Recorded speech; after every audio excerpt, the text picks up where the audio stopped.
All right, it's Tuesday, August 3rd, 2021, and I promised some new content. I didn't expect it to be this. I thought I'd be playing the guitar, but I was in a bus accident and my elbow hit the seat, and it's hypersensitive now. And anyway, so I'm going to shoot some content today with my son Alex. We're going to go up to Torrington and take a look at a 37-year-old Chevy G20 Starcraft conversion van that he wants to move into.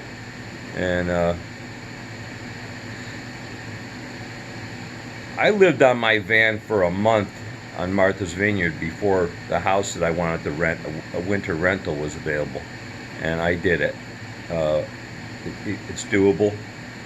And I also lived on the van 2 summers in Nantucket, which was more enjoyable. But everybody's van life story is different. Everybody has different experiences, and it's something you just have to go through. Mine, Nantucket was very enjoyable, a lot of fun. Martha's Vineyard, not so much, because I had to work full time while doing it. But anyway, we're going to go look at this old van. I'm going to get underneath it. My friend Joey down the street, Cerrone, he runs a classic auto restoration shop, a muscle car shop, and I talked to him about it. He basically says, he looked at it, he said, change out the gas tank, and I agree, because this van's been sitting 5 years. So gasoline has a shelf life of about 6 months, and it's like milk. It gets sour, it turns like the varnish, it gets thick and pasty, and if you suck that through into the engine, you're asking for trouble. And then once you start driving that car, all the settlement and the rust inside the tank starts bouncing around. It's like shaking up a dirty cup of water and then drinking. It's not good. So if we do buy this van, we're going to swap out the tank right away and the fuel filters and put some fresh gas in. The owner said it did start. Joey tells me that it's an $800 vehicle, and that's what we're going to offer him based on a professional opinion. I'm not a professional auto mechanic. I'm a master carpenter and supervisor, and I'm going to go with my son. I don't know how far this project's going to go. Sometimes I feel that I see some of these videos on YouTube of people tripping out vans and making them into tiny houses and spending 20, 30. I think they're crazy. I think that's kind of nuts. Especially if you don't know how long you can actually do that lifestyle, because it's not easy. For a vacation, 4 weeks at a time, 4 months at a time, yeah, okay, but getting through the winter or blazing hot summer is not fun.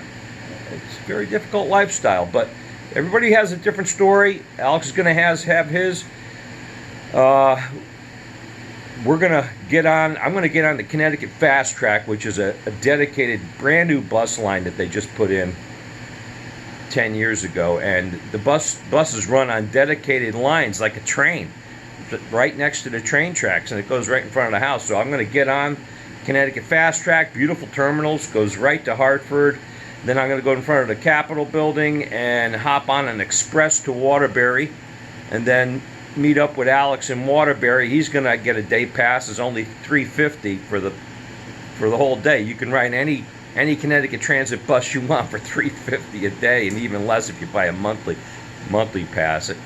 It's really great form of transportation. And the main lines go and on the dedicated lines, and then they have perpendicular lines in all the main streets. But I got to ask you, what is the odds of you getting into a head-on collision on one of those buses? It's got to be over 1,000,000 to 1. And son of a gun, it happened to me. I was in a head-on collision last Wednesday while being on the bus, and Luckily, no one was killed.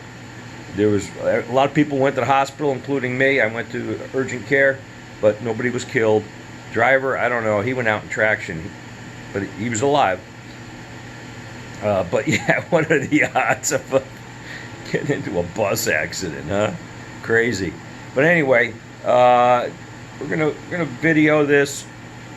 I'll catch up with you at one of the bus stops and probably picking up Alex. We're gonna go from Hartford up to Waterbury, from Waterbury to Torrington on a bunch of different buses. And you just call the number of the bus company. It's impossible to figure this out. You have to call the number, and I tell you, Connecticut Transit Bus District, they are so responsive. They answer the phone right away. You get a kind, courteous person, and you just have to tell them where you are and where you want to go, and they punch it into the computer, and they tell you where and when to be.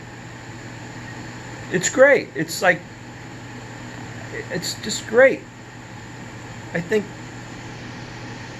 government should use them as a model, a business model, because it's run so well, especially the unemployment departments in Massachusetts.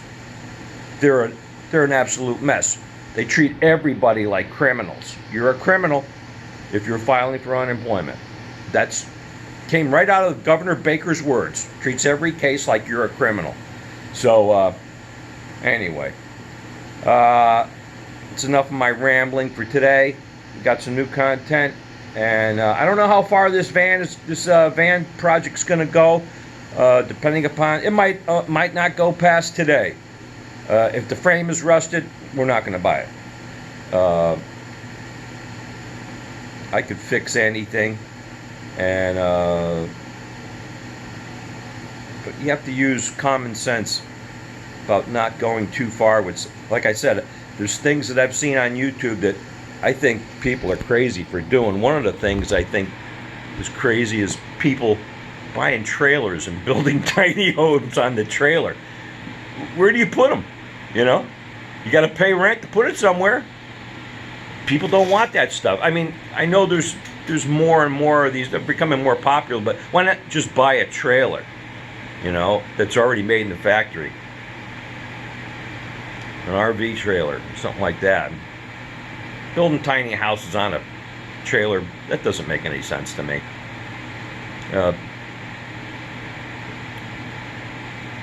Actually, the van makes more sense because you don't have to have a gigantic truck to pull it. So, living in a tent, an yurt, out in the wilderness.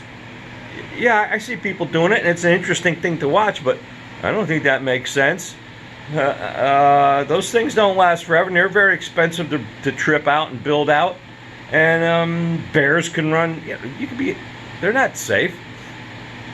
They're not very warm, and a lot of work. So I don't think that makes very much sense. Concrete dome homes on a lot that you own, that makes sense. Tiny houses on a home you own, yeah, that makes sense. Interesting. These houses that are coming in a box now. I'm not sure. I'm going to check into that. A company out in Las Vegas is setting up a factory to build boxables, houses that you actually pick up the house, put it on a trailer, put down a slab or a crawl space or a foundation, whatever you want, and the crane drops the house on. You unfold it. 50 grand. That's pretty good. That's a good idea. I think a lot of people are going to resort to that. And so let's go see what Alex's van is going to look like. And this might turn into something. I don't know. See ya. This is Wild Bill. I'm out.